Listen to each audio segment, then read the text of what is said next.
जय हिंद। नमस्कार साथियों, स्वागत है आप सभी का।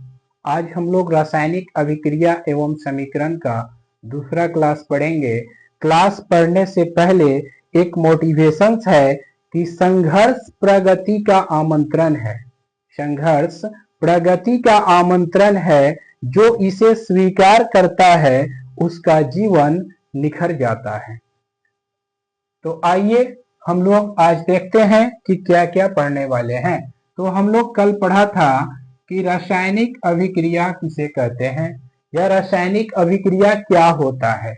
तो आज हम लोग रासायनिक अभिक्रिया के गुण पढ़ने वाले हैं। क्या पढ़ने वाले हैं? रासायनिक अभिक्रिया के गुण पढ़ने वाले हैं।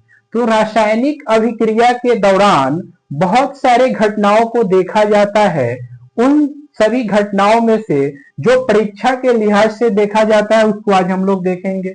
यानी रासायनिक अभिक्रिया जब होती है तो उसकी अवस्थाओं में परिवर्तन देखा जाता है। रासायनिक अभिक्रियाएं जब होती है तो उसके अवस्थाओं में परिवर्तन देखा जाता है। क्या देखा जाता है? उसके अवस्थाओं में परिवर्तन देखा जाता है। फिर सेकंड है कि उसके रंग में भी परिवर्तन देखा जाता है। रासायनिक अभिक्रिया के दौरान जो अभिकारक होते हैं वो रासायनिक अभिक्रिया में भाग लेते हैं और रासायनिक अभिक्रिया के दौरान जिन नए पदार्थों का निर्माण होता है उसके रंग में परिवर्तन देखा जाता है। जब रासायनिक अभिक्रियाएं होती है तो उसके तापमान में भी परिवर्तन देखा जाता है। कभी तापमान बढ़ जाती है तो कभी तापमान घट जाती है। लास्ट है कि उसके मूल गुणधर्म में भी परिवर्तन देखा जाता है। अब यहाँ पे है एक नया शब्द आ गया, मूल गुणधर्म। अब ये मूल गुणधर्म क्या होता है? तो इस पृथ्वी पे जितने भी पदार्थ है सभी पदार्थों का कुछ न कुछ गुणधर्म होता है। तो यहाँ पे हम लोग रासायनिक अभिक्रिया के गुणधर्म पढ़ेंगे। जैसे मान लो कि कार्बन और ऑक्सीजन को मिला रहे हैं तो कार्बन डाइऑक्साइड बन रहा है। किसको मिला रहे हैं? कार्बन और ऑक्सीजन को मिला रहे हैं तो कार्बन डाइऑक्साइड बन रहा है। तो इस कार्बन का जो गुणधर्म होगा वो कुछ अलग होगा और इस ऑक्सीजन का जो गुणधर्म होगा वो कुछ अलग होगा। यानी इन रासायनिक अभिक्रिया में भाग लेने वाले पदार्थों का गुणधर्म अलग अलग है। क्या है? अलग अलग है। और इनसे बने नए पदार्थों का गुणधर्म यानी गुण अलग है। तो क्या कहा जाता है कि रासायनिक अभिक्रिया होने के फलस्वरूप या रासायनिक अभिक्रिया होने के पश्चात उसके गुणधर्म में परिवर्तन देखा जाता है। क्या देखा जाता है? परिवर्तन देखा जाता है। अब रासायनिक अभिक्रिया के गुणधर्म आप लोग समझ गए होइएगा। तो एक इंपोर्टेंट पॉइंट्स यहाँ देख लिए जाते हैं परीक्षा के लिहाज से। अभिकारक एवं प्रतिफल ये सबसे महत्वपूर्ण बिंदु है। क्या है? सबसे महत्वपूर्ण। इन लेक्चर का, इस क्लास का सबसे महत्वपूर्ण पॉइंट है अभिकारक एवं प्रतिफल। यहां से क्वेश्चन सीधा पूछ लिए जाते हैं कि बताओ बच्चों अभिकारक किसे कहते हैं। तो अभिकारक सबसे पहले हम लोग समझेंगे। अभिकारक क्या होता है कि रासायनिक अभिक्रिया में जो पदार्थ भाग लेता है उसको अभिकारक कहते हैं। जैसे यहाँ पे कार्बन और ऑक्सीजन में रासायनिक अभिक्रिया हो रही है तो कार्बन और ऑक्सीजन में जो अभिक्रिया हो रहा है इसके फलस्वरूप या इसके पश्चात कार्बन डाइऑक्साइड की निर्माण हो रही है। यहाँ निर्माण हो रहा है। क्या हो रहा है? निर्माण हो रहा है। तो ये निर्माण करने के लिए, कार्बन डाइऑक्साइड के निर्माण करने के लिए हमें कार्बन और ऑक्सीजन को अभिक्रिया कराना पड़ा। तो इन कार्बन और ऑक्सीजन को हम क्या बोलेंगे? अभिकारक बोलेंगे। क्या बोलेंगे? अभिकारक बोलेंगे। अब अभिकारक आप लोग समझ गए होइएगा। अभिकारक आप लोग समझ गए होइएगा। मैं फिर से रिपीट करना चाहूंगा कि अभिकारक वैसे पदार्थ को कहते हैं जो रासायनिक अभिक्रिया में भाग लेता हो।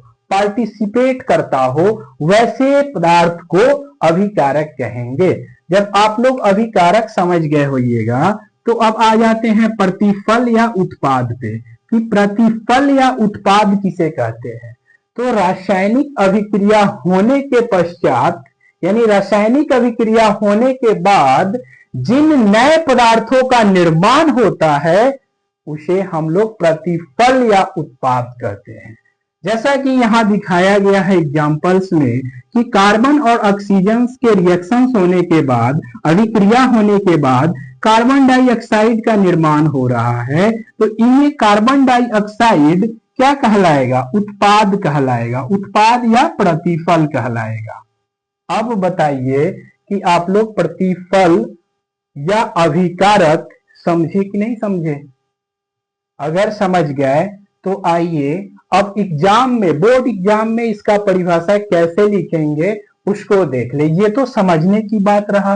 अब बोर्ड एग्जाम में हम लोग को कैसे लिखना है, तो यहाँ क्वेश्चंस पूछा जाएगा बच्चों कि अभिकारक किसे कहते हैं? अभिकारक किसे कहते हैं?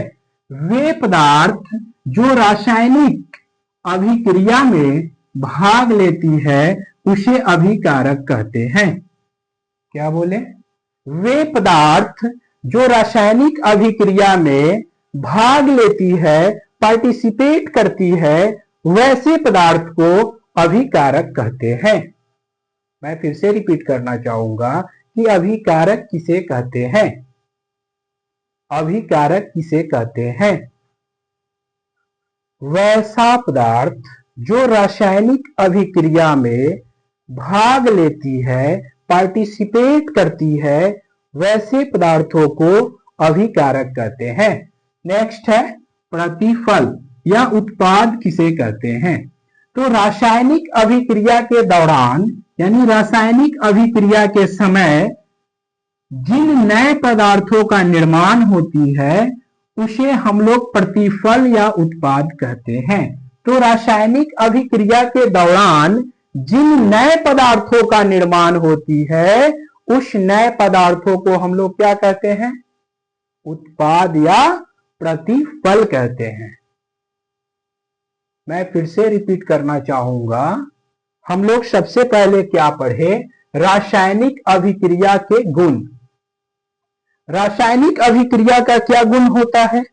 तो रासायनिक अभिक्रिया जब होती है तो उसके अवस्थाओं में परिवर्तन देखा जाता है। जब रासायनिक अभिक्रिया होती है तो उसके अवस्थाओं में परिवर्तन देखा जाता है, उसके रंग में परिवर्तन देखा जाता है, उसके तापमान में परिवर्तन देखा जाता है। कभी तापमान बढ़ जाता है तो कभी तापमान घट जाता है। ये हुआ रासायनिक अभिक्रिया के गुण। जब रासायनिक अभिक्रिया के गुण समझ गए तो यहां से 2 पॉइंट्स हम लोगों ने पढ़ा, अभिकारक और प्रतिफल, जहां से बोर्ड एग्जाम में क्वेश्चंस पूछ लिए जाते हैं। तो अभिकारक किसको कहते हैं? तो अभिकारक उन सभी पदार्थों को कहेंगे जो रासायनिक अभिक्रिया में भाग लेते हैं, रासायनिक अभिक्रिया में पार्टिसिपेट करते हैं, उन सभी पदार्थों को अभिकारक कहते हैं। अब रासायनिक अभिक्रिया में भाग लेने के बाद, रासायनिक अभिक्रिया होने के बाद जिन नए पदार्थों का निर्माण होता है, किसका निर्माण होता है? नए पदार्थों का।